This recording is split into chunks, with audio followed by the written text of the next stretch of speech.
আল্লাহ তাআলা বান্দাকে এই অপশন দেওয়ার পর ওই বান্দা কিয়ামতের ময়দানে চলে যাবে। কিয়ামতের ময়দানে যাওয়ার পর বান্দার সামনে তার মা হাজির হয়ে যাবে। বান্দা তার মাকে দেখে দৌড়ে দৌড়ে মায়ের কাছে যাবে। মায়ের কাছে যাওয়ার পরে বান্দা চোখের পানি ছেড়ে দিয়ে বলবে, রে ও মা, দুনিয়ার জীবনে আপনি আমাকে কত কষ্ট করে দুনিয়াতে আমাকে জন্ম দিয়েছিলেন, লালন পালন করেছেন, দুনিয়ার সবগুলা কষ্ট সহ্য করে আপনি আমারে বড় করেছিলেন মা। ও মা, দুনিয়ার মধ্যে কোনো বিপদের শিকার হলে এক নাম্বার আপনি আমার পাশে দাঁড়াতেন। ও মা, আজকে কিয়ামতের ময়দানে আমি সবচাইতে বড় বিপদের সম্মুখীন হয়েছি, মাত্র একটা সওয়াবের কারণে জান্নাতে যাইতে পারি না। ও আমার মা, আমি আপনার কাছে এসেছি, আমাকে দয়া করে একটা সওয়াব দিয়ে দেন। একটা সওয়াবের বিনিময়ে যেন আমি জান্নাতে যাইতে পারি, একটা সওয়াব আমারে দিয়ে দেন। এ দুনিয়ার মুসলমান, মায়ের কাছে সওয়াব চাওয়ার পরে মায়ের অবস্থা পরিবর্তন হয়ে যাবে। ইয়াউমা ইয়াফিরুল মারউ মিন আখিহি ওয়া উম্মিহি ওয়া আবিহি ওয়া সাহিবাতিহি ওয়া বানিহি। আল্লাহ কোরআনের মধ্যে বলেছেন, কিয়ামতের দিন মানুষ তার আত্মীয়দের কাছ থেকে পালিয়ে যাবে, মা সন্তানের কাছ থেকে পালিয়ে যাবে, স্ত্রী স্বামীর কাছ থেকে পালিয়ে যাবে, কেউ কারো পাশে দাঁড়াবে না। সবাই বলবে ইয়া নাফসি ইয়া নাফসি। মা চিন্তা করবে, আমি যদি একটা নেকি আমার সন্তানকে দিয়ে দিই, যদি আমি আটকে যাই আমার কি অবস্থা হবে। এই কথা চিন্তা করে মা ডাক দিয়ে বলবে, তুই আমার কিসের সন্তান? আল্লাহর কসম, দুনিয়াতে তো আমি কোনো বিয়ে পর্যন্ত করি নাই, আমার সন্তান হবে দূরের কথা, আমি বিয়ে পর্যন্ত করি নাই, আমার সন্তান কেমনে হবে? ওই সন্তান অবাক হয়ে যাবে, মা আমাকে অস্বীকার করে দিল। বাবার কাছে যাবে, একই অবস্থা হবে। নিজের সন্তানের কাছে যাবে, কেউ ওই বান্দার একটা নেকি দিবে না। এরাঙ্গুনিয়ার মুসলমান, মায়ের কাছে যাবে, মা দিবে না, বাবা দিবে না, ছেলে মেয়েরা দিবে না, স্ত্রী দিবে না, দুনিয়ার কেউ দিবে না। ওই বান্দার মনটা খারাপ হয়ে যাবে। ওই বান্দার নয়রাশ হয়ে আল্লাহর দরবারে চলে আসতে থাকবে। মাঝখান দিয়ে একজন অপরিচিত মানুষ আল্লাহর বান্দাকে জিজ্ঞেস করবে, রে আল্লাহর বান্দা, তোমার চেহারাটা এমন মলিন কেন? তোমার চেহারাটা এমন কালো হয়ে গেছে কেন? আল্লাহর বান্দা ডাক দিয়ে বলবে, প্রশ্ন করিও না রে ভাই, তোমারে বলে লাভ কি হবে? মা বাবা আমার পাশে দাঁড়াই নাই, ছেলে মেয়েরা আমার পাশে দাঁড়াই নাই, তোমারে বলে কি লাভ? আল্লাহর বান্দা বলেন, বলে দেখেন না। আল্লাহর বান্দা পুরো ঘটনা বলবেন। একটা সওয়াবের জন্য জান্নাতে যাইতে পারি না, কেউ পাশে দাঁড়াই নাই, নয়রাশ হয়ে আল্লাহর দরবারে যাব, জাহান্নামে চলে যাইতে হবে। ওই অপরিচিত মানুষটা ডাক দিয়ে বলবে, রে আল্লাহর বান্দা, তুমি একটা সওয়াবের জন্য জান্নাতে যাইতে পারো না, আর আমার অবস্থা হলো কি জানো? আমার আমলনামার মধ্যে সবগুলা হলো গুনাহ আর গুনাহ, শুধুমাত্র একটা নেকি আছে আমার কাছে। 999টা গুনাহ, একটা হলো সওয়াব। আমি তো শতভাগ নিশ্চিত হয়ে গেছি, একটা সওয়াব নিয়ে তো জান্নাতে যাইতে পারবো না, জাহান্নামে যাইতে হবে। এজন্য আমি মনে মনে সিদ্ধান্ত নিয়ে ফেলেছি, আমি আমার একটা নেকি তোমাকে দিয়ে ফেলতে চাই, যেন তুমি একটা নেকি দিয়ে জান্নাতের মেহমান হয়ে যাইতে পারো। সুবহানাল্লাহ বলেন। আল্লাহর বান্দা এই কথা শোনার পরে তো মহা খুশি হয়ে গেল। বান্দার চেহারাটা 14 তারিখের চাঁদের মতো, পূর্ণিমার চাঁদের মতো উজ্জ্বল হয়ে গেল। আল্লাহর বান্দা ওই একটা সওয়াব নিয়ে আল্লাহর দরবারে চলে গেলেন। ও রাঙ্গুনিয়ার মুসলমান, একটু আওয়াজ নিয়ে বলেন, এই বান্দা যে একটা সওয়াব অর্জন করেছে, এই সওয়াবটা কে দান করেছে আল্লাহ জানেন কিনা? আল্লাহ তাআলা জানার পরেও বান্দারে প্রশ্ন করবেন, বান্দা কি অবাক, কি ব্যাপার, তুমি এমন খুশি কেন? তোমার চেহারার মধ্যে এমন খুশি কেন দেখা যায়?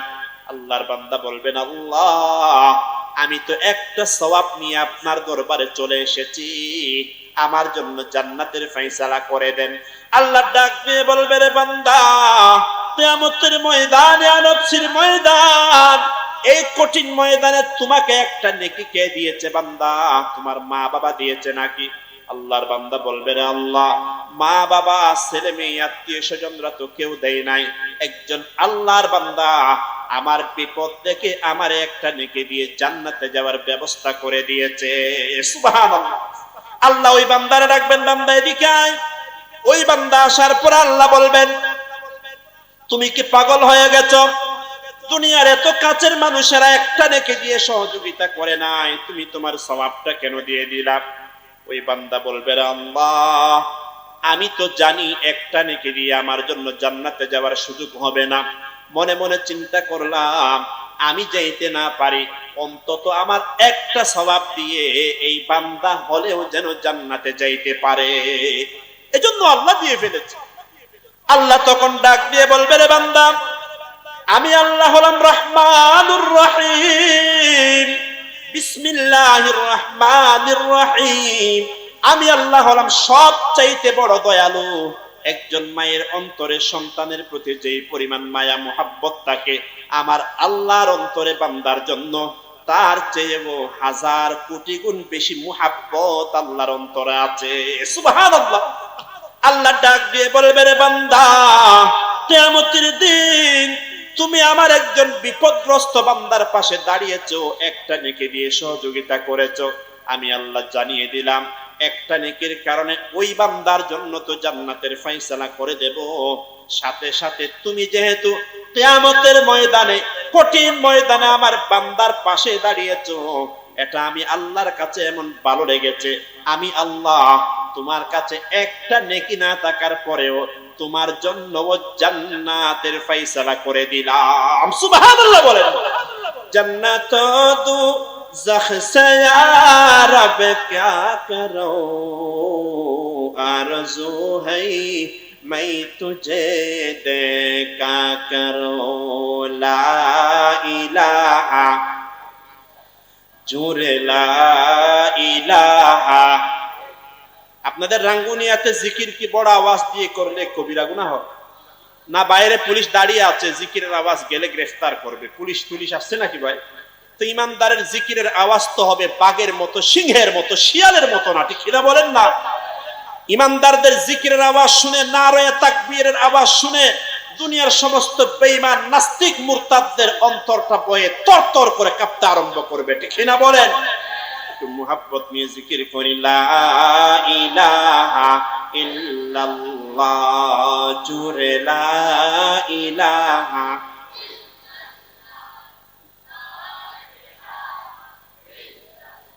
قادر قدرت تو داری بر کمال، انت ربی انت حسبی ذو الجلال، لا الہ الا اللہ، لا الہ।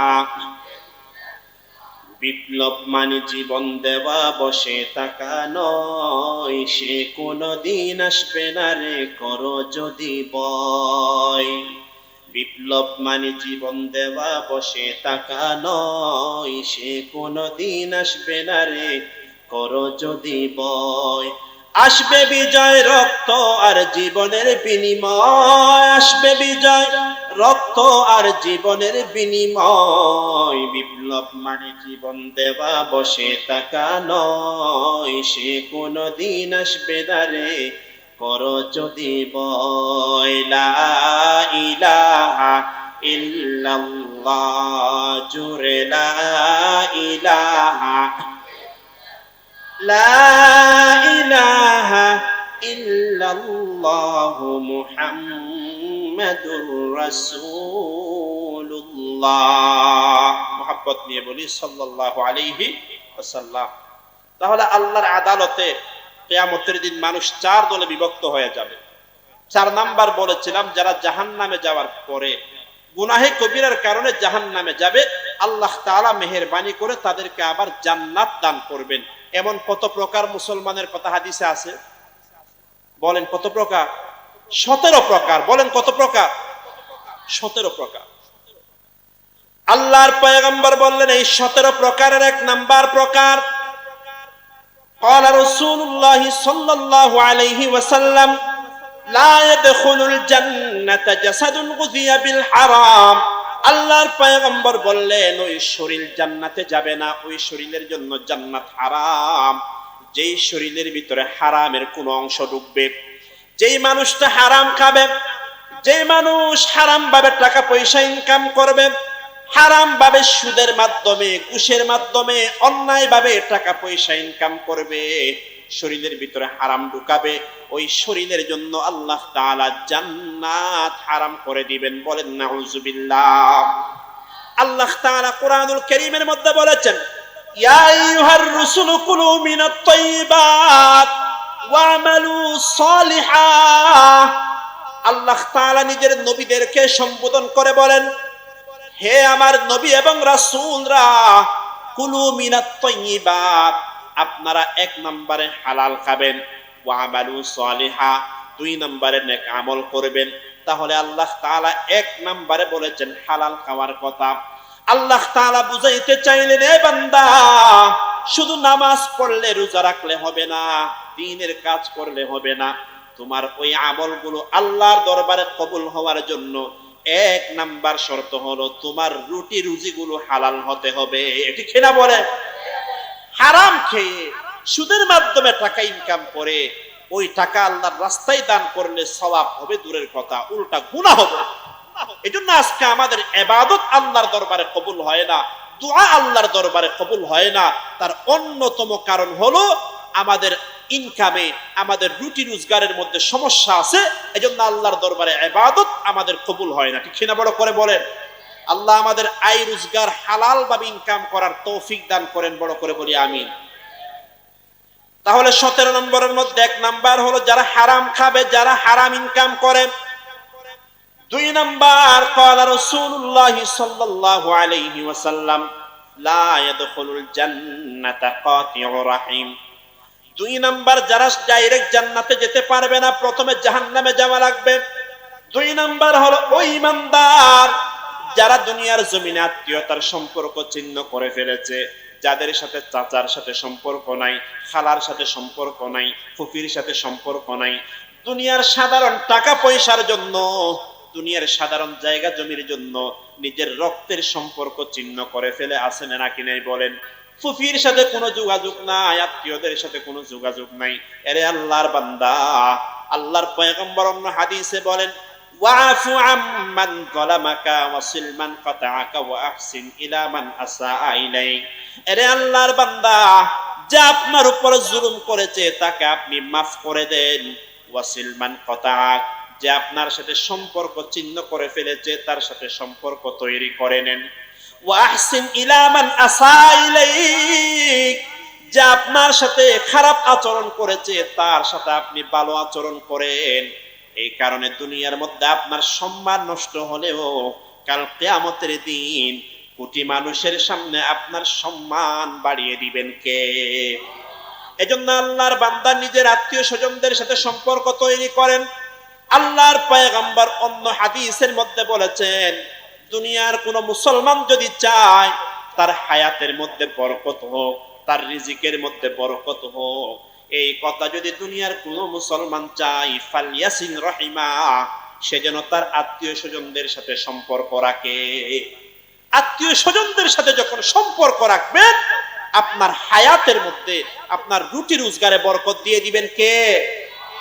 এজন্য আমাদের সাথে যাদের চাচার সম্পর্ক থাকে না, অথচ চাচা হলো সবচেয়ে নিকট আত্মীয় বাবার পরে, আম্মুর রজুলি সিনু আবিহি, চাচা হলো বাপের মতো, বাপ না থাকলে চাচা আমার বাপ।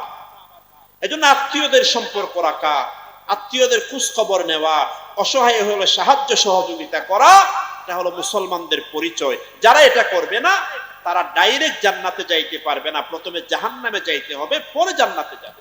আল্লাহ আমাদেরকে আত্মীয় স্বজনদের সাথে সম্পর্ক রাখার তৌফিক দান করেন, বলেন আমিন। 17 নম্বরের মধ্যে 3 নাম্বার হলো, ক্বালা রাসূলুল্লাহ সাল্লাল্লাহু আলাইহি ওয়াসাল্লাম, ওয়াল্লাহি লা ইউমিন, ওয়াল্লাহি লা ইউমিন, ওয়াল্লাহি লা ইউমিন। আল্লাহর পয়গম্বর একবার নয়, দুইবার নয়, আল্লাহর নবী 3 বার আল্লাহর নামে শপথ করে বলেছেন, কসম করে বলেছেন, আল্লাহর কসম, ওই ব্যক্তি পরিপূর্ণ ঈমানদার নয়। আল্লাহর কসম, ওই ব্যক্তি পরিপূর্ণ ঈমানদার নয়।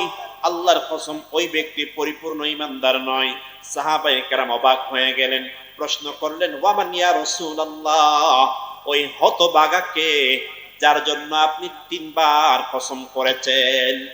আল্লাহর পয়গম্বর বললেন, আল্লাযী লা ইয়ামানু জারুহু বাওয়াইকাহু, ওই ব্যক্তি পরিপূর্ণ ঈমানদার নয় যার আচরণ দ্বারা তার প্রতিবেশীরা কষ্ট পায়, যার কথাবার্তা দ্বারা প্রতিবেশীর মনে আঘাত আসে, যার চলাফেরা দ্বারা প্রতিবেশীর মনে আঘাত আসে, ওই ব্যক্তি কখনো পরিপূর্ণ ঈমানদার হতে পারে না।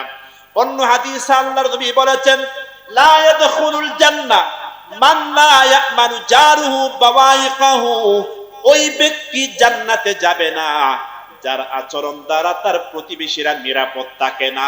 বলেন নাউজুবিল্লাহ। আজকে খোঁজখবর নিয়ে দেখেন, আমার সাথে আমার প্রতিবেশীর সম্পর্ক ভালো নাই, জায়গা জমিন নিয়ে মারামারি, আমার ঘরের পানি তার উঠানে পড়ে, এই জন্য মারামারি আছে না নাকি নাই বলে। অথচ আল্লাহর নবী অন্য হাদিসে বলেছেন, মা জালা জিবরিল ইউসিনি বিল জার হাত্তা যানানতু আন্নাহু সায়ুবাররিসুহু। জিবরিল আলাইহিস সালাম আমি মুহাম্মদুর রাসূলুল্লাহর কাছে আসার পরে প্রতিবেশীর অধিকার সম্পর্কে এত বেশি বলতে লাগলেন, এত বেশি বলতে লাগলেন, আমি তো ভয় পেয়ে গেলাম, না জানি প্রতিবেশীকে আমার সম্পদের ওয়ারিস বানায়া দিবে। সুবহানাল্লাহ।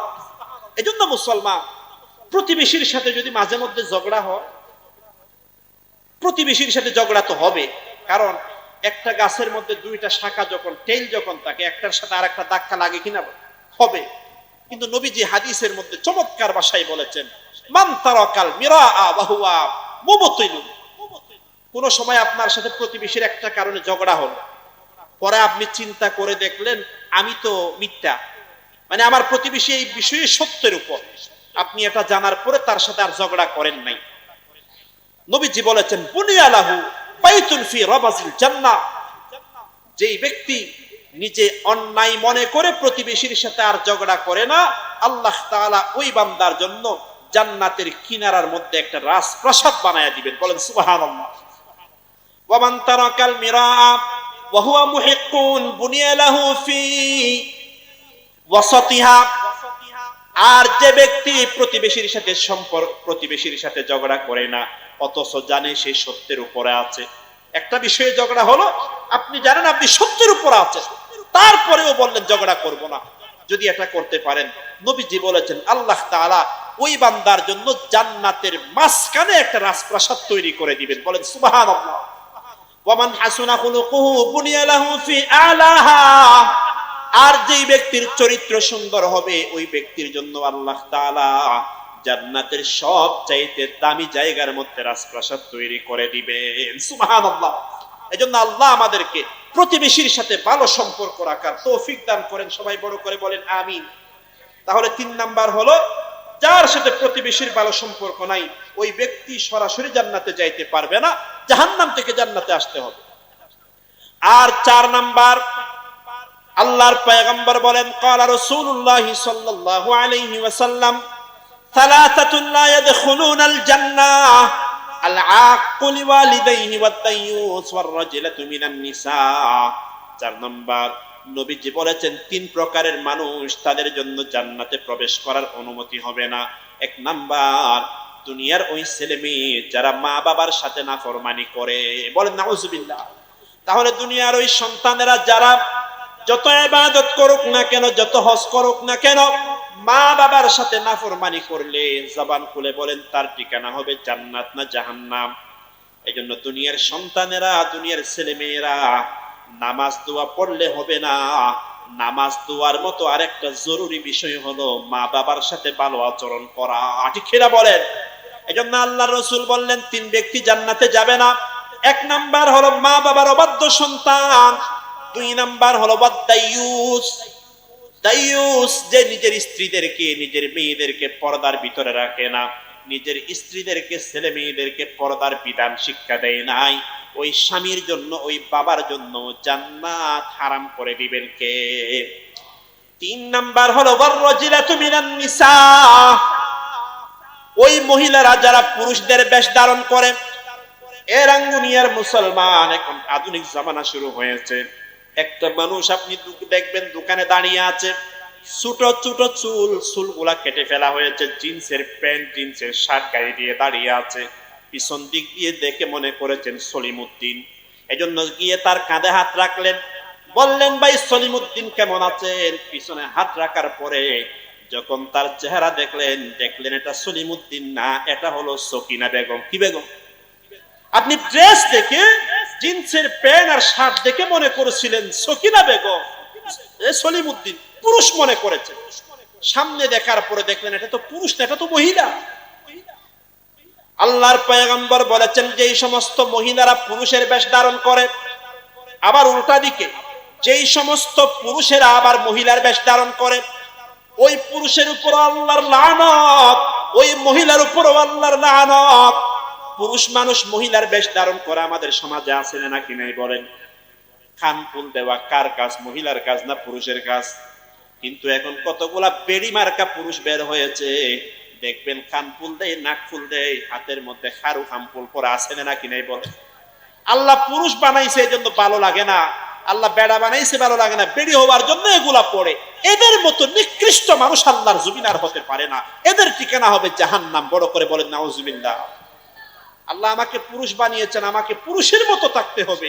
তোমার জন্য মেহেদি ব্যবহার করার অনুমতি ইসলাম দেয় নাই। মেহেদি ব্যবহার করে হুজুর জীবনেও করি নাই, শুধু একটা দিন বিয়ের আগের দিন মেহেদি অনুষ্ঠান করে মেহেদি ব্যবহার করা আছে নাকি নাই বলেন? হুজুর শুধু একদিন করেছি। তা আমি যদি ভাই বলি জীবনেও তো গুলি খান নাই, শুধু একটা দিন একটা গুলি খান।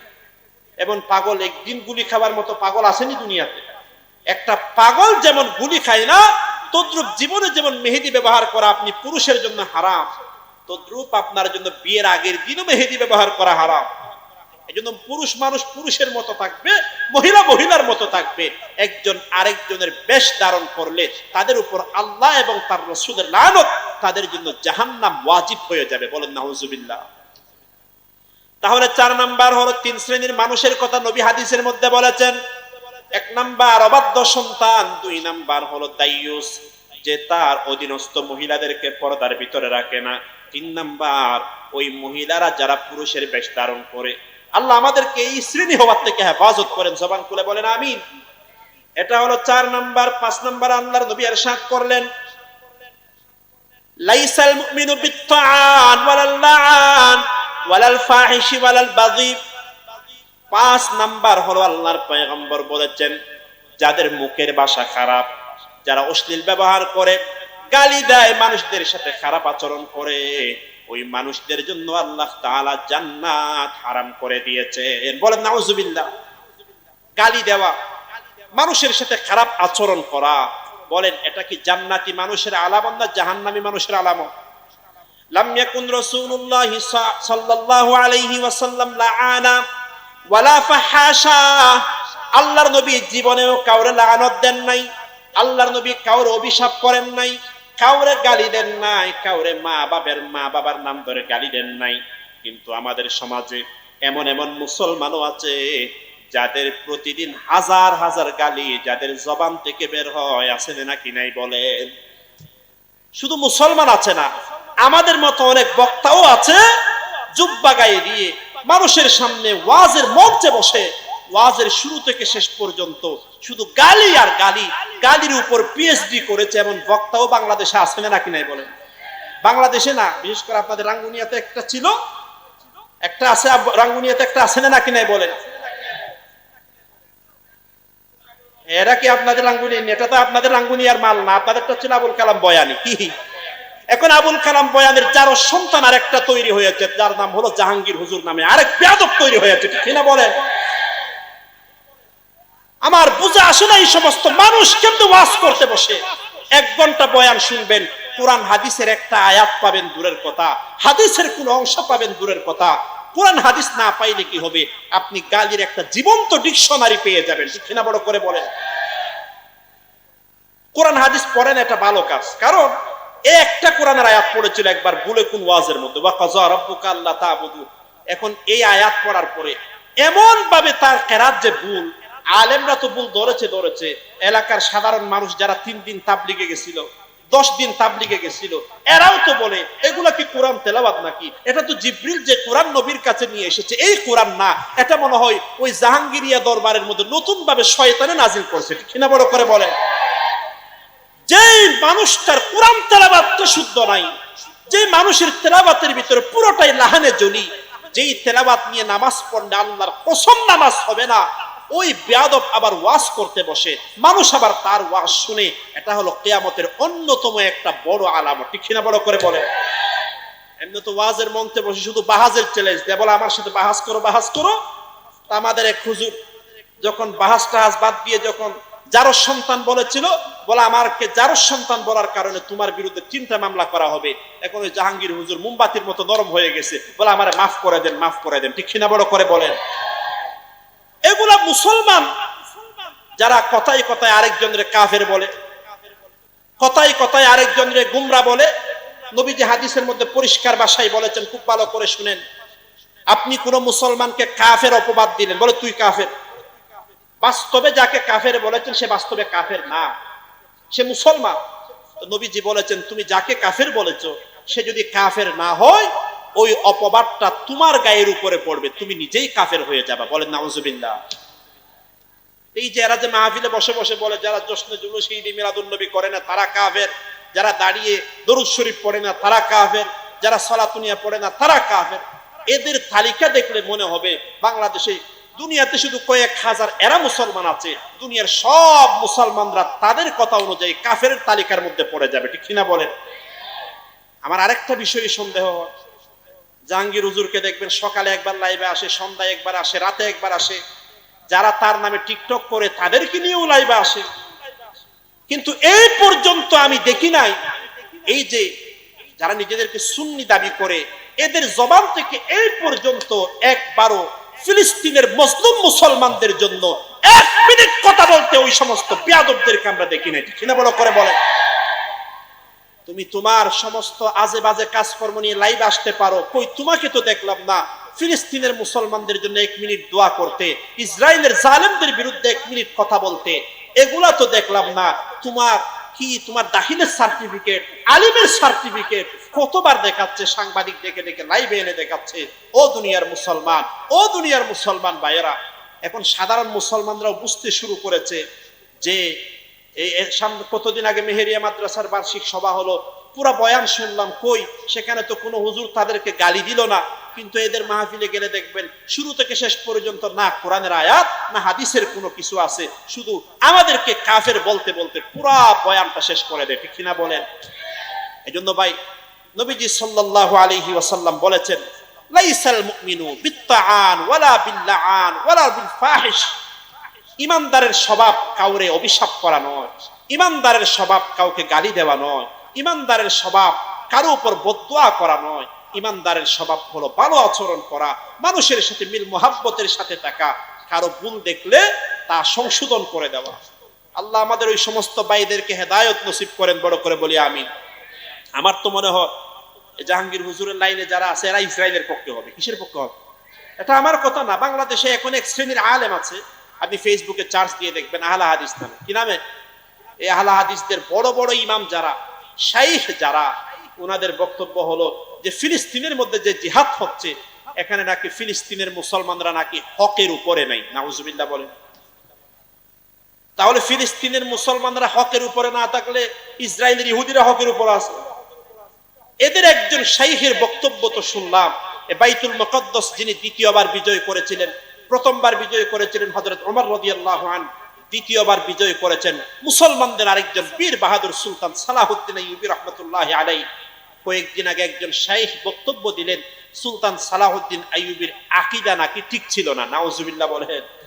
ও দুনিয়ার শাইখরা, এসি রুমের মধ্যে বসে বসে, এসি রুমের মধ্যে বসে বসে লাইভের মধ্যে এসে তুমি ফতোয়া দিচ্ছ যে ফিলিস্তিনের মুসলমানদের আকীদা ঠিক নাই। এরে বেটা, তুইও যা ইসরায়েলের জালেমদের বিরুদ্ধে তলোয়ারের নিচে গিয়ে একটু কথা বল। এই সাহস তো হবে না। ওই যে সৌদি আরবের ডলারের টাকা হালাল করার জন্য ফিলিস্তিনের মুসলমানদের বিরুদ্ধে ফতোয়া দেওয়া সহজ হয়ে গেছে। ঠিক না? বড় করে বলেন। আল্লাহ ওই সমস্ত শাইখদের কবল থেকে উম্মতে মুসলিমাকে হেফাজত করেন। বড় করে বলি আমিন। এই সমস্ত জাহাঙ্গীর হুজুর মার্কা এই সমস্ত পথভ্রষ্ট আলেমদের হাত থেকে আল্লাহ এই উম্মতকে হেফাজত করেন। বড় করে বলি আমিন। আমার আফসোস লাগে বয়ান করার সময় মানুষও তো সামনে থাকে। আল্লাহ আমাদের সবার ঈমান আমল হেফাজত করেন। জবান খুলে বলেন আমিন। তাহলে 5 নাম্বার বলেছি, ইমানদার খারাপ ভাষা ব্যবহার করতে পারে না, কাউরে গালি দিতে পারে না। যারা গালি দেয়, খারাপ ভাষা ব্যবহার করে, এরা প্রথমে জাহান্নামে যাওয়া লাগে, তারপরে জান্নাতে আসতে পারে। ছয় নাম্বার আল্লাহর নবী বলেছেন, মা মিন ওয়ালিন ইয়ালি রাইয়াতাম মিনাল মুসলিমিনা ফায়ামুতু হুয়া গাশিন লাহুম ইল্লা হারামাল্লাহু আলাইহিল জান্নাহ। ছয় নাম্বার আল্লাহর পয়গম্বর বললেন, যদি কোনো নেতা তার জনগণকে ধোঁকা দেয়, যদি কোনো এমপি, চেয়ারম্যান, মন্ত্রী যারা আছে তারা যদি তার নেতৃবৃন্দ যারা আছে সাধারণ জনগণকে যদি ধোঁকা দেয়, আল্লাহর পয়গম্বর বললেন ধোঁকা দেওয়া অবস্থায় যদি মরণ হয়, ওই নেতার জন্য আল্লাহ তাআলা জান্নাত হারাম করে দিবেন। বলেন নাউজুবিল্লাহ। এখন আমাদের দেশে রাস্তাঘাট নির্মাণ হয়, ব্রিজ নির্মাণ হয়, দেখা যায় যেই ব্রিজের বয়স ছিল 100 বছর টিকার কথা, ওই ব্রিজটা দেখা যায় 2 বছর পরে ভেঙে টুকরা টুকরা হয়ে যায়। আছে নাকি নাই বলেন? ব্রিজ ভাঙার পরে দেখা গেল যেই ব্রিজ নির্মাণ করার সময় মাঝখানে লোহা দেওয়ার কথা ছিল, সেখানে নেতারা লোহা না দিয়ে বাঁশ দিয়ে ফেলেছে। আছে নাকি নাই বলেন? রাস্তাঘাট নির্মাণ করেছে ব্রিটিশরা, নির্মাণ করেছে কত বছর আগে, সবগুলা টিকে আছে এখনো। হ্যাঁ, কিন্তু আমাদের দেশে কক্সবাজার থেকে চট্টগ্রামের রেল, এখন রেলের লাইন হয়েছে, কয়েকদিন আগে বৃষ্টির কারণে সব অধিকাংশের মতো ভেঙে গেছে। ব্রিটিশরা নির্মাণ করেছে 100 বছর আগে, এখনো সবগুলো ঠিক আছে। আর আমাদের গুলা নির্মাণ করার পরে, উদ্বোধন করার আগেই ভেঙে চুরমার হয়ে যায়। নবী তাদের কথাই বলেছেন, যেই নেতা জনগণকে ধোঁকা দিবে, জনগণের সাথে প্রতারণা করবে, ওই নেতার জন্য আল্লাহর জান্নাত হারাম হয়ে যাবে। বলেন নাউজুবিল্লাহ। আল্লাহ আমাদের নেতৃবৃন্দ যারা আছেন তাদেরকে বুঝার তৌফিক দান করেন, বড় করে বলি আমিন। 7 নাম্বার আল্লাহর পয়গম্বর বললেন, মানিকতাতা হাক্কামরিন মুসলিমিন বিয়ামিনিহি ফাকাদ আওজাবাল্লাহু লাহুন নার ওয়া হারামাল্লাহু আলাইহিল জান্নাহ। 7 নাম্বার আল্লাহর পয়গম্বর বললেন, এ রাঙ্গুনিয়ার মুসলমান খুব ভালো করে শুনবেন, কোন মুসলমান যদি অন্য মুসলমানের সম্পদ আত্মসাৎ করে ফেলে, একজনের সম্পদ আপনি জানেন এটা তার সম্পদ, কিন্তু তারপরেও আপনি কসম করে তারটা নিজে নিয়ে ফেললেন, আত্মসাৎ করে ফেললেন। আল্লাহর পয়গম্বর বললেন, অন্যজনের সম্পদ যদি আত্মসাৎ করেন, আপনার জন্য জান্নাত হারাম হয়ে জাহান্নাম ওয়াজিব হয়ে যাবে। নাউজুবিল্লাহ। এই মাহফিলে অনেক আল্লাহর বান্দা এসেছেন, অনেক আল্লাহর বান্দা এসেছেন যারা কোরআন হাদিসের বয়ান শুনে আমল করে জীবনটারে দামি বানানোর নিয়তে এসেছেন, ঠিক কিনা বলেন?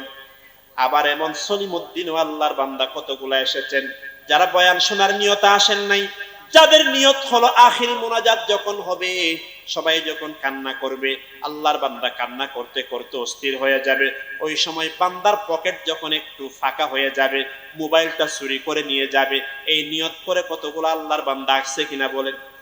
না আসলে মাহফিল থেকে মোবাইল চুরি হয় কেমনে? দামি স্যান্ডেল গুলা চুরি হয়ে যায়, ফাটা ছিঁড়া স্যান্ডেল গুলা হয়ে যায়, এমন মাহফিল হয় কিনা? বা এরা কি আসছে নিজের জীবন পরিবর্তন করার জন্য, না মোবাইল পরিবর্তন করার জন্য? এই সমস্ত মুসলমান আপনি মনে করেছেন আপনি জিতে গেছেন, নবী বললেন না। অন্য মুসলমানের সম্পদ যদি আপনি আত্মসাৎ করেন, আপনি হয়তো 10,000 টাকা কামিয়ে ফেলেছেন, কিন্তু আপনি যে আল্লাহর তৈরি করা 1000 কোটি টাকার জান্নাত থেকে মাহরুম হয়ে যাবেন। বলেন নাউজুবিল্লাহ। এজন্য আল্লাহ আমাদেরকে যা সম্পদ দিয়েছেন তার উপরে শুকরিয়া আদায় করব, অন্যজনের সম্পদ চুরি করা, আত্মসাৎ করা থেকে নিজেদের হেফাজত করব। সবাই বড় করে বলি আমিন। 7 নাম্বার আল্লাহর পয়গম্বর বলেন, ক্বালা রাসূলুল্লাহ সাল্লাল্লাহু আলাইহি ওয়াসাল্লাম। 8 নাম্বার কথা, 8 নাম্বার, লা ইয়াদখুলুল জান্নাতা মান্নান ওয়ালা আকুন ওয়ালা মুদমিনু খামার। 8 নম্বরে পয়গম্বর বলেন 3 প্রকারের মুসলমান জান্নাতে যাইতে পারবে না। 1 নাম্বার হলো মান্নান। মান্নান বলা হয় ওই আল্লাহর বান্দাকে আপনার উপর দয়া করেছিল, দয়া করার পর আরেকদিন বাজারে যখন আপনার সাথে সাক্ষাৎ হলো, 10 জন মানুষের সামনে বলল, বেটা তোরে না গতকাল 10,000 টাকা দিয়েছিলাম, স্মরণ আছেন? সে যে দান করেছিল তার জন্য আপনার কুটা দিল। কি দিল? এমন কতগুলা মুসলমান আছে না নাকি নাই? আমাদের এলাকার মধ্যে একবার সবার মধ্যে একজনে 5,000 টাকা দিচ্ছে। আপনাদের এলাকার অবস্থা তো জানি না, আমাদের ওখানে টাকা দেওয়ার পরে নাম ধরে আমিন বলে, অমুকে 5,000 টাকা দিছে, আল্লাহ কবুল করে না। তো বলে একজন বান্দার নাম বলতে শরম ছিল না, বলা হয় না। সবার পরের দিন ওই আল্লাহর বান্দা মাদ্রাসায় এসে বলতেছে, হুজুর আমার 5,000 টাকা ব্যাগ দিয়ে দেন, ফেরত দিয়ে দেন। বলে কেন? বলে আমি যে টাকা দিলাম, আমার নাম যে বলেন নাই, আমিন যে বলেন নাই, এই টাকা তো দেওয়া যাবে না, ফেরত দিয়ে দেন। আমাদের এলাকার ঘটনা, নাউজুবিল্লাহ। বলে তো বলেন এই যে টাকা দিয়েছে আল্লাহকে খুশি করার জন্য না মানুষকে দেখানোর জন্য? তা আল্লাহর পয়গম্বর বলেন এই জান্নাতে যাবে না। তাহলে যারা কাউরে কোনো উপকার করে কুটা দেয় ওই ব্যক্তির জন্য জান্নাত হারাম। ওয়া আকুন, অবাধ্য সন্তানের জন্য জান্নাত হারাম। ওয়া মুদমিনু খামার, দুনিয়ার জমিনে যারা শরাব পান করে, গাঁজা খায়, ফেন্সিডিল খায়, ইয়াবা খায়, নেশা দ্রব্য খায়, ওই নেশাখোরের জন্য আল্লাহর তৈরি জান্নাত হারাম হয়ে যাবে। নাউজুবিল্লাহ। আমাদের একজন বড় বুজুর্গ ছিলেন, নাম ছিল খতিব আজম আল্লামা সিদ্দিক আহমদ রাহমাতুল্লাহি আলাইহি। আল্লাহর ওলি যখন একবার বয়ান করতেছিলেন, হুজুর বয়ানের মধ্যে বললেন, ওয়ালাকুম ফিহা মা তাশতাহি আনফুসুকুম ওয়ালাকুম ফিহা মা তাদউন। জান্নাতে যাওয়ার পর আল্লাহর কাছে বান্দা যা চাইবে আল্লাহ তা দিয়ে দিবে। হুজুর এই কথা বয়ান করার পর একজন মুরব্বী দাঁড়িয়ে গেলেন, হুজুর আমার একটা প্রশ্ন আছে। ও হুজুর, আপনি বলেছেন জান্নাতে যাওয়ার পরে যা চাইবে পাওয়া যাবে, হুজুর একটু বলেন দেখি জান্নাতের মধ্যে আবুল বিড়ি পাওয়া যাবে নি? কি পাওয়া যাবে নি? আল্লাহর ওলি খতিব আজম রাহমাতুল্লাহি আলাইহি ছিলেন, তৎক্ষণাৎ জবাব দিতে পারতেন। উনি সাথে সাথে বললেন, মুরব্বী জান্নাতের মধ্যে আবুল বিড়ি পাওয়া যাবে, কোনো সন্দেহ নাই, তবে একটা সমস্যা হবে। জান্নাত এমন একটা জায়গা যে জান্নাতের মধ্যে কোনো আগুন থাকবে না। কারণ আপনার মাছ খেতে মনে চাইলে আল্লাহ তাআলা বুনা করে আপনার সামনে পাঠায়া দিবেন, রান্না করার প্রয়োজন হবে না। জান্নাতের মধ্যে আগুনের ব্যবস্থা হবে না। আবুল বিড়ি হাতে পাওয়ার পর সারাদিন যদি আবুল বিড়ি টানেন, আগুন না ধরায়া কোনো মজা আসেনি। সবাই তো অভিজ্ঞতা আছে, দেখা যাচ্ছে আবুল বিড়িতে যতক্ষণ আগুন না দিবেন কোনো স্বাদ নাই। তাই এখন আপনারা আবুল বিড়িতে আগুন ধরাইতে হবে। এখন জান্নাতের মধ্যে তো আগুন নাই, আগুনের ফ্যাক্টরি হলো কোথায় বলেন না, কোথায়? এখন আপনি যদি আবুল বিড়ি খাইতে চান, ওই আগুন ধরানোর জন্য আপনারা যাইতে হবে জাহান্নামে। মুরব্বী আপনি কি জান্নাত থেকে আবার জাহান্নামে যাবেন? বলে তওবা তওবা হুজুর, আপনি তো জাহান্নামে যাবেন না। এটা হলো এলজামি জবাব, বাস্তব জবাব। হুজুর বললেন, আল্লাহ তাআলা বলেছেন, ওয়ালা জানা মা ফি সুদুরিহিম মিন গিল্লিন। এরে বান্দা, জান্নাত যখন আমি তোমাকে দান করব, তোমার অন্তরের থেকে সমস্ত হিংসা বিদ্বেষ দুনিয়ার সমস্ত খারাপ নিয়তগুলো আমি তোমার অন্তর থেকে বের করে পবিত্র বানায়া তোমার জান্নাতে দেব। বলেন সুবহানাল্লাহ। অর্থ হলো জান্নাতে যাওয়ার পর আবুল বিড়ি খাওয়ার আগ্রহ মনে জন্মই হবে না। জান্নাতে যাওয়ার পর গাঁজা খাওয়ার আগ্রহ, ফেন্সিডিল খাওয়ার আগ্রহ জান্নাতে যাওয়ার পরে বান্দা তোমার অন্তরে আসবে না। জান্নাতে যাওয়ার আগে তোমার অন্তরটার অপারেশন করে পরিষ্কার করে পবিত্র বানায়া তোমাকে আমাকে জান্নাত দান করে দিবেন কে? এজন্য আল্লাহর পয়গম্বর বলেছেন, ৮ নাম্বার, যারা কাউর উপকার করে কুটা দেয়, মা বাবার অবাধ্য সন্তান, যারা শরাব পান করে, তাদের জন্য আল্লাহর জান্নাত হারাম। ৯ নাম্বার, ক্বালা রাসূলুল্লাহ সাল্লাল্লাহু আলাইহি ওয়াসাল্লাম, লা ইয়াদখুলুল জান্নাতা কাত্তাত, লা ইয়াদখুলুল জান্নাতা নাম্মাম। ৯ নাম্বার হলো, দুনিয়ার জমিনে এমন কিছু মুসলমান আছে যারা একজনের কথা আরেকজনরে লাগায়া দেয়। আপনার কথা শুনেছে আরেকজনরে লাগায়া দেয়, যারা একজনের কথা আরেকজনরে লাগায়া দেয়। হাদিসের ভাষায় বলা হয়েছে নাম্মাম। যারা চুগলখোর, তাদের জন্য আল্লাহর জান্নাত হারাম হয়ে যাবে। আমাদের যাদের ভিতরে এই অভ্যাস আছে, আল্লাহ আমাদেরকে এই অভ্যাস থেকে পবিত্র হওয়ার তৌফিক দান করেন, বলেন আমিন। ১০ নাম্বার, আল্লাহর নবী বলেছেন, মানে দাইলা গায়রি আবি ওয়া হুয়া ইয়ালামু আন্নাহু গায়রু আবিহি ফাল জান্নাতু আলাইহি হারাম। দেখবেন অনেক সময় নেতা বড় নেতা পেয়েছে, বড় নেতাকে বলে, নেতা আপনি হলেন আমার বাপ, আমি হলাম আপনার সন্তান। বড় নেতাকে তেল দেওয়ার জন্য অনেক সময় বলে কিনা, আপনি আমার বাপ, আমি তো আপনার সন্তান। অথচ সে তার বাপ না, সে তার আসল বাপরে বাপ দিয়ে আরেকজনের বাপ বানায় ফেলে। আল্লাহর পয়গম্বর বললেন, মানিদ দাইলা গায়রি আবিহি ওয়া হুয়া ইয়ালামু আন্নাহু গায়রু আবিহি। দুনিয়ার কোন মুসলমান যদি অন্য মানুষকে নিজের বাবা বলে অথচ সে তার বাবা নয়, এটা জানার পরে আপনি অন্যজনকে যদি বাবা বলেন, আল্লাহর পয়গম্বর বললেন ওই মুসলমানের জন্য জান্নাত হারাম হয়ে যাবে। নাউজুবিল্লাহ। আপনি আপনার বাপরে না বাপ ডাকবেন, নেতারে বাপ ডাকতে কে বলেছে? এজন্য মুসলমান, এগুলো ইসলামের বিধান। তাহলে আল্লাহর পয়গম্বর বললেন, জানার পরেও যদি অন্য কাউকে নিজের বাপ বলে, তার উপরে জান্নাত হারাম হয়ে যাবে। নাউজুবিল্লাহ বলেন। 11 নম্বরে আল্লাহর পয়গম্বর বলেছেন, লা ইয়াদখুলুল জান্নাহ মান কানা ফি কলবিহি মিসকালু যাররাতিন মিন কিবির। যেই মুসলমানের অন্তরে যারা পরিমাণ বালু পরিমাণ অহংকার থাকবে, গর্ব থাকবে, ওই মুসলমান জান্নাতে প্রবেশ করতে পারবে না। নাউজুবিল্লাহ। এ দুনিয়ার মুসলমান, আমি আপনাদেরকে প্রশ্ন করি, ইবলিস ছিল সাইয়্যিদুল মালায়েকা, ফেরেশতাদের সরদার। আসমানের মধ্যে এমন কোন জায়গা অবশিষ্ট ছিল না যার মধ্যে ইবলিসের সিজদার দাগ ছিল না। এত বড় ইবাদতকারী হওয়ার পরে ওই ইবলিস যে এত অভিশপ্ত হয়ে গেল, তার অন্যতম কারণ হলো ইবলিসের অহংকার। আল্লাহ বলেছিলেন আদমকে সিজদা কর, ইবলিস বললেন সিজদা করতে পারবো না। আনা খায়রুম মিন, আমি ইবলিস তো আদমের চাইতেও সেরা। নাউজুবিল্লাহ। খালাকতানি মিন নার ওয়া খালাকতাহু মিন তিন, আমাকে আপনি আগুন দ্বারা তৈরি করেছেন, আদমকে মাটি দ্বারা তৈরি করেছেন। এই কথা বলার কারণে যখন ইবলিস অহংকার করলো, আল্লাহ বললেন তোর জীবনের সমস্ত ইবাদত গুলা নষ্ট হয়ে গেল, চিরজীবনের জন্য তুই অভিশপ্ত হয়ে গেলি। নাউজুবিল্লাহ। এজন্য মুসলমান আল কিবরিয়া ওয়া রিদাই, আল্লাহ বলেছেন বান্দা, অহংকার হলো আমি আল্লাহর চাদর। দুনিয়ার কোন মানুষ যদি আমি আল্লাহর চাদর নিয়ে টানাটানি করে, ওই মানুষকে আমি আল্লাহ দুনিয়ার জমিনে চরম ভাবে লাঞ্ছিত করে দেব। নাউজুবিল্লাহ। এজন্য মুসলমান অহংকার করা যাবে না। মানুষের অহংকার করার কোন সুযোগ আছে? একটু বলেন না, সুযোগ আছে? আপনি চিন্তা করেন, আমার আপনার জন্ম হয়েছে এক ফোঁটা নাপাক পানি দ্বারা। আমার আপনার মরণের পরে আমার নাম, আপনার নাম মেম্বার, চেয়ারম্যান, এমপি, মন্ত্রী থাকবে না। মারা যাওয়ার পর আপনার নাম হবে একটা লাশ। কি ভাই, এটা এমন অপবিত্র লাশ, সাবান দিয়ে গোসল করাইতে হবে। তাহলে আমার জীবনের শুরু হলো এক ফোঁটা নাপাক পানি, আমার জীবনের শেষ হলো একটা মরা লাশ। দুনিয়াতে যতদিন আছি তা জিনিস, তো যে মানুষের শুরুতে নাপাক, শেষে নাপাক, মাঝখানে কতগুলা নাপাক জিনিস নিয়ে আছে, ওই মানুষের জন্য অহংকার করার সুযোগ নাই। অহংকার করা শুধু একজনের জন্য সাজে, তিনি হলেন কে?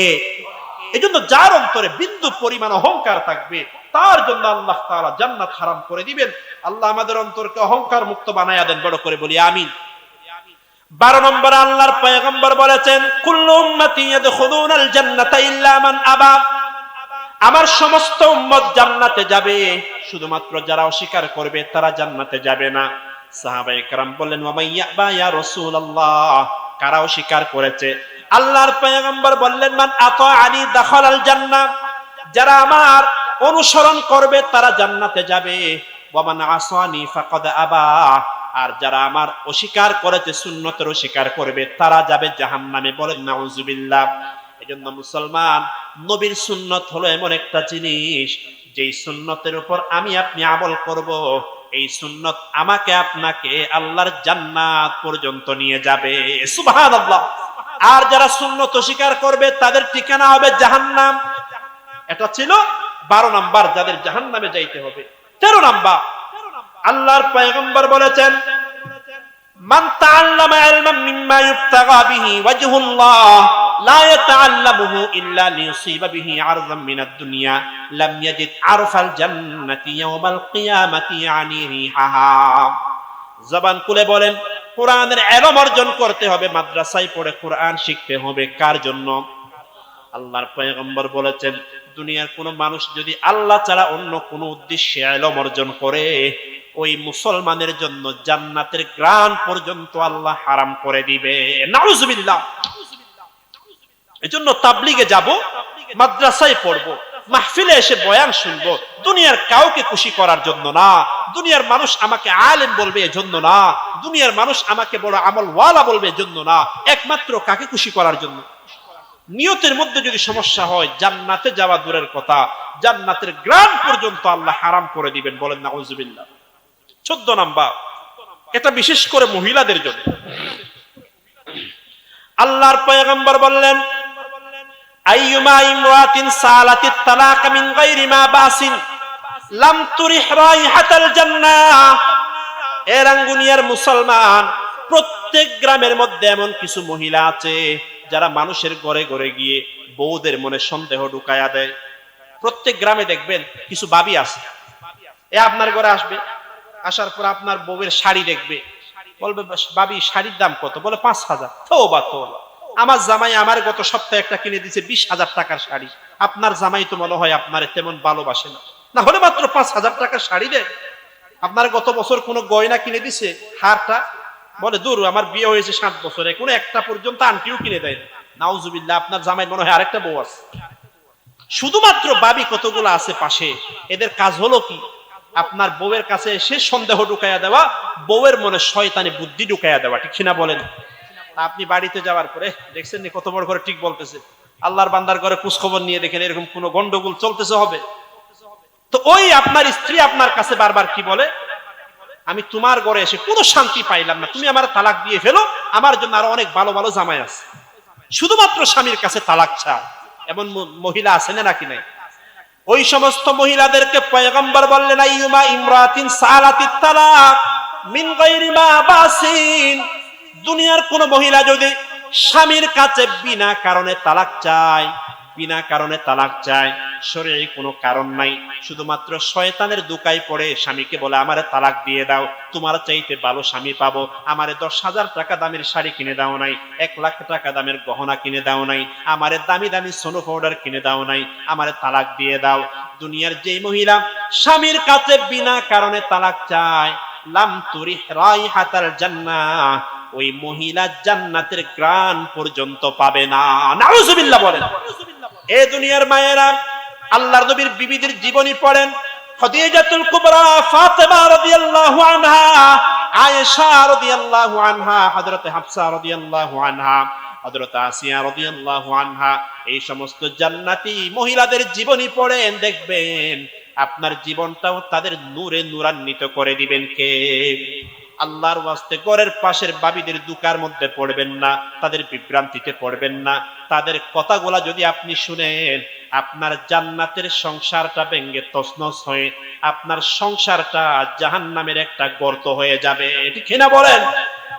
এই সমস্ত কুবুদ্ধিগুলা বাবিদের কাছ থেকে যেমন আসে, ইন্ডিয়ান স্টার জলসা নামক বিভিন্ন ইন্ডিয়ান সিরিয়াল থেকেও এগুলো আরো বেশি করে আসে, ঠিক না বলেন? ইন্ডিয়ান সিরিয়ালগুলো শুধু কৃষিকাজ জানেন না, জামাই বউয়ের মধ্যে কিভাবে ঝগড়া লাগানো যায়, ননদের সাথে কিভাবে ঝগড়া করা যায়, শাশুড়ির সাথে ঝগড়া করার কত সিস্টেম আছে, কিভাবে ঝগড়া করলে শাশুড়ি দুর্বল হয়ে যাবে, নানান ধরনের কূটকৌশল গুলা মুসলমানের ভিতরে ঢুকায়া মুসলমানদের ফ্যামিলি সিস্টেম ধ্বংস করে আজকে মুসলমানদের গড়ে গড়ে ডিভোর্স আর তালাকের সংখ্যা দিন দিন বৃদ্ধি পাচ্ছে, ঠিক না বলেন না? আগে বছরে সমাসে একটা তালাকের ঘটনা হতো, এখন প্রতি সেকেন্ডে সেকেন্ডে তালাকের ঘটনা। এগুলা কিসের বরকত? ইন্ডিয়ান স্টার জলসার বরকত, ঠিক না? বড় করে বলে, এগুলা যত বেশি আপনার ঘরের ভিতরে ঢুকাবেন, তত বেশি আপনার ঘর থেকে শান্তি নামক সোনার হরিণ বিদায় হয়ে যাবে। আল্লাহ আমাদেরকে ওই বেঈমানদের সিরিয়াল দেখা থেকে হেফাজত করেন, বড় করে বলি আমিন। 15 নম্বর, আল্লাহর নবী বলেছেন, অনেক মুসলমান আছে বুড়া হয়ে গেছে, দাড়ি সাদা হয়ে গেছে। এখন দাড়ি সাদা হলে তো বয়স বেশি লাগে, এই জন্য চুলের মধ্যে কালো কালো কলব ব্যবহার করে। কি ব্যবহার করে? কিরে দাদা, আপনি কলব ব্যবহার করছেন? বলে তোমার দাদি কইছে আমি নাকি বুড়া হয়ে যাচ্ছি। আমি তো আসলে বুড়া হয় নাই, শরীর বুড়া হলে কি হবে, অন্তরতে কোনো জোয়ান আছে কি আছে? এই জন্য নিজেকে যুবক প্রকাশ করার জন্য কালো খেজাব কলব ব্যবহার করে। কলব, আল্লাহর পয়গম্বর তাদের সম্পর্কে বলেছেন, ইয়াকুনু কওমুন ফি আখিরিজ জামান ইউখাযযিবুনা বিস-সাওয়াত কাহাওয়াসিলিল হামাম লাম ইউরিহু রাইহাতাল জান্নাহ।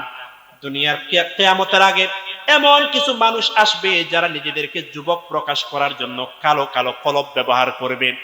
আল্লাহর পয়গম্বর বললেন, ওই উম্মতের জন্য আল্লাহ জান্নাত হারাম করে দিবেন। বলেন নাউজুবিল্লাহ। কারণ আল্লাহ তো আপনার চুল দাড়িগুলা সাদা করে দিয়েছে, আপনার কাছে ভালো লাগে না, আল্লাহর সৃষ্টিকে আপনি পরিবর্তন করে ফেলেছেন, এজন্য এটা হারাম। মনে চাইলে মেহেদি ব্যবহার করবেন। হ্যাঁ, আপনার চুল দাড়ি সাদা হয়ে যাচ্ছে, তাহলে মেহেদি ব্যবহার করার অনুমতি আছে। পুরুষদের জন্য শরীরের হাত পায়ের মধ্যে মেহেদি ব্যবহার করা হারাম, কিন্তু চুল দাড়ির মধ্যে মেহেদি ব্যবহার করার অনুমতি আছে। কালো কলব ব্যবহার করার অনুমতি নেই। যদি কোনো মুসলমান কালো কলব ব্যবহার করে, নবী বলেছেন তার ঠিকানা হবে জাহান্নাম। বলেন না নাউজুবিল্লাহ। এই জন্য এগুলা করবেন না। 16 নাম্বার, শেষের দিকে চলে এসেছি। 16 নাম্বার, আল্লাহর পয়গম্বরের একটা ভয়ঙ্কর হাদিস, খুব ভালো করে শুনেন, কত ভয়ঙ্কর হাদিস। এই হাদিসের বর্ণনাকারী হযরত আবু হুরায়রা রাদিয়াল্লাহু আনহু। উনি একবার নিজের ছাত্রদের সামনে হাদিস বর্ণনা করতে আসলেন। হাদিস বর্ণনা শুরু করার সাথে সাথে হযরত আবু হুরায়রা বেহুশ হয়ে জমিনের উপর পড়ে গেলেন। বড় করে বলেন আল্লাহু আকবার। হযরত আবু হুরায়রার হুঁশ যখন ফেরত আসলো, আবার উনি হাদিস বর্ণনা করার জন্য আসলেন, আবার বেহুশ হয়ে গেলেন। তৃতীয়বার আসলেন, তৃতীয়বার বেহুশ হয়ে গেলেন। চতুর্থবার আসার পরে হাদিস বর্ণনা করলেন। ওনার ছাত্ররা অবাক হয়ে গেলেন, বললেন, ইয়া আবা হুরাইরা, আজকে এমন কেন হয়ে গেল? একবার, দুইবার, তিনবার পরপর কেন আপনি বেহুশ হয়ে গেলেন? তার রহস্য কি? হযরত আবু হুরাইরা বললেন, এটা এমন একটা হাদিস, যে হাদিস বর্ণনা করার সময় ভয়ে আমি বেহুশ হয়ে যাই। বলে, এটা কোন হাদিস? হযরত আবু হুরাইরা বললেন, আল্লাহর পয়গম্বর ইরশাদ করেছেন, কিয়ামতের দিন যখন মানুষের হিসাব শুরু হবে, সর্বপ্রথম আল্লাহ তাআলা একজন শহীদকে ডাকবেন, যে আল্লাহর রাস্তার মধ্যে শহীদ হয়েছিল। ওই আল্লাহর বান্দাকে ডাকার পর আল্লাহ জিজ্ঞেস করবেন, বান্দা, আমি আল্লাহর জন্য কি নিয়ে আসলি? ওই শহীদ বলবে, রে আল্লাহ, আমি দুনিয়ার জমিনে আপনার দ্বীনকে প্রতিষ্ঠা করার জন্য শাহাদাত বরণ করেছিলাম, শহীদ হয়েছে। আল্লাহ বলবেন, কাযাবতা, মিথ্যা কথা বলেছিস, আমার দ্বীনকে প্রতিষ্ঠা করার জন্য শহীদ হও নাই, দুনিয়ার মানুষ যেন তোমাকে বীর বাহাদুর বলে, এজন্য তুমি শহীদ হয়েছিলা, আমি আল্লাহকে খুশি করার জন্য শহীদ হও নাই, তোমার নিয়ত ঠিক ছিল না। আল্লাহ ফেরেশতাদেরকে বলবেন, এই শহীদকে দিয়ে জাহান্নাম উদ্বোধন করাও। বলেন নাউজুবিল্লাহ। ওই শহীদের পর আল্লাহ তাআলা একজন কারি সাহেবকে ডাকবেন। আল্লাহ ডাক দিয়ে বলবেন, এ বান্দা, আমি আল্লাহর জন্য কি নিয়ে আসলি? কারি সাহেব বলবেন, আল্লাহ, আমাকে একটা চমৎকার কণ্ঠ আপনি দিয়েছিলেন, ওই কণ্ঠ দিয়ে মানুষদেরকে কোরআনের তেলাওয়াত শুনিয়েছি, মানুষেরা কান্না করেছে আমার তেলাওয়াত শুনে। ও আল্লাহ, কত মানুষ আমার তেলাওয়াত শুনে ইসলাম পর্যন্ত গ্রহণ করে নিয়েছে। আল্লাহ ডাক দিয়ে বলবেন, কাযাবতা, মিথ্যা কথা বললি, কোরআন তেলাওয়াত করার উদ্দেশ্য আমাকে খুশি করা ছিল না, কোরআন তেলাওয়াত করার উদ্দেশ্য ছিল মানুষদের কাছ থেকে বাহবা তালাশ করা, মানুষদের কাছ থেকে টাকা নেওয়া, মানুষ যেন তোমাকে বড় কারি সাহেব বলে, জন্য তুমি কোরআন তেলাওয়াত করেছিলা, আমি আল্লাহকে খুশি করা তোমার উদ্দেশ্য ছিল না। ওই কারি সাহেবকেও জাহান্নাম দেওয়া হবে। বলেন নাউজুবিল্লাহ। সর্বশেষ একজন দানশীলকে ডাকা হবে, বলবে, বান্দা, কি করলি? বান্দা বলবে, আল্লাহ, আমি তো আপনার রাস্তার মধ্যে সব দান করে দিয়েছি। আল্লাহ বলবেন, মিথ্যা কথা বলেছিস, দান করেছিলে আমি আল্লাহকে খুশি করার জন্য না, বরং দুনিয়ার মানুষ যেন তোমাকে দানশীল বলে এজন্য দান করেছিলি। ওই দানশীলকেও জাহান্নামে দেওয়া হবে। তাহলে কি বুঝলাম? শহীদকে জাহান্নামে দেওয়া হলো, দানশীলকে জাহান্নামে দেওয়া হলো, কারি সাহেবকে জাহান্নামে দেওয়া হলো, কারণ নিয়ত ঠিক ছিল না। নিয়তের মধ্যে রিয়া ছিল, মানুষকে দেখানোর উদ্দেশ্য ছিল। এজন্য নিয়তের মধ্যে যখন গন্ডগোল চলে আসবে, যত বড় নেক আমল হোক না কেন, এটা নষ্ট হয়ে যাবে, জাহান্নামে যাইতে হবে। বলেন নাউজুবিল্লাহ। সর্বশেষ 17 প্রকারের মধ্যে একেবারে 17 নাম্বার, আল্লাহর পয়গম্বর বলেন, ক্বালা রাসূলুল্লাহ সাল্লাল্লাহু আলাইহি ওয়াসাল্লাম, মান কাতাআ মিরাতা ওয়ারিথিহি কাতাআ আল্লাহু মিরাতাহু মিনাল জান্নাতি ইয়াউমাল কিয়ামাহ। দুনিয়ার মধ্যে দেখবেন অনেক সময় বাবা মায়েরা একটা ছেলেকে বেশি দেখতে পারে, ওই ছেলের জন্য সবগুলা সম্পদ লিখে দেয়, আর একটা ছেলের মাহরুম করে আসেন নাকি নেই? বলেন। আল্লাহর পয়গম্বর বললেন, কোন ওয়ারিসকে যদি সম্পদ থেকে যদি আপনি বঞ্চিত করে দেন, কাল কিয়ামতের দিন আল্লাহ তাআলা আপনাকে জান্নাতের মিরাস থেকে বঞ্চিত করে দিবে। নাউজুবিল্লাহ। আপনি একজনের ভালোবাসতে গিয়ে আরেকজনের বঞ্চিত করে দিলেন, একজনের নামে সব কিছু লিখে দিলেন, অথবা মেয়েকে কিছুই দিলেন না। এমন যদি করেন, মনে রাখবেন, কাল কিয়ামতের দিন আল্লাহর তৈরি জান্নাত থেকে আপনাকে মাহরুম করে দেওয়া হবে। এজন্য অনেক মুসলমান আছে, মারা যাওয়ার আগে ছেলেদের নামে সম্পত্তি লিখে দেয়, একেবারে ফালতু কাজ। এজন্য দেখবেন অনেক বাবা মা ছেলে মেয়েদেরকে বেশি ভালোবাসতে গিয়ে সবগুলা ছেলে মেয়েদেরকে আগে লিখে দিয়ে দেয়। এখন ছেলে মেয়েরা দেখে সবগুলা সম্পত্তি আমাদের নামে হয়ে গেছে, এই বুড়া বুড়ির আর কি দরকার? এখন বুড়া বুড়িরা লাথি মেরে ঘর থেকে বের করে বৃদ্ধাশ্রমে পাঠাইয়া দেয়। ঠিক কিনা বলেন না? আপনার এত ভালোবাসা দেখানোর দরকার নাই। আপনি যখন মারা যাবেন, অটোমেটিক ভাবে আপনার সম্পদ বন্টন হয়ে যাবে। শরীয়তের মধ্যে ফরায়েজের মাসালা আছে না নাকি নেই? আপনি মারা গেলে আপনার ছেলে মেয়ে কয় ভাগ পাবে, কে কত ভাগ পাবে, সব লেখা আছে। আপনারা আলগা দরদ দেখানোর দরকার নাই। যারা বেশি আলগা দরদ দেখাইছে এরাই বিপদে পড়ছে। আল্লাহ এবং তার রসুলের বিধান মেনে চলবো, তার ভিতরে আমার জন্য, আপনার জন্য, সকলের জন্য শান্তি, দুনিয়াতেও শান্তি, পরকালেও শান্তি। ঠিক কিনা বড় করে বলেন। এজন্য আমি আমার আলোচনা শেষ করে দেব। আবার সংক্ষিপ্ত ভাবে বলে দিচ্ছি, 17 প্রকার এমন মুসলমানের কথা হাদিসের মধ্যে আছে। যারা কবিরা গুনাহের কারণে প্রথমে জাহান্নামে যাইতে হবে, তারপর আল্লাহ তাআলা বিভিন্ন মাধ্যমে তাদেরকে জান্নাত দান করবেন।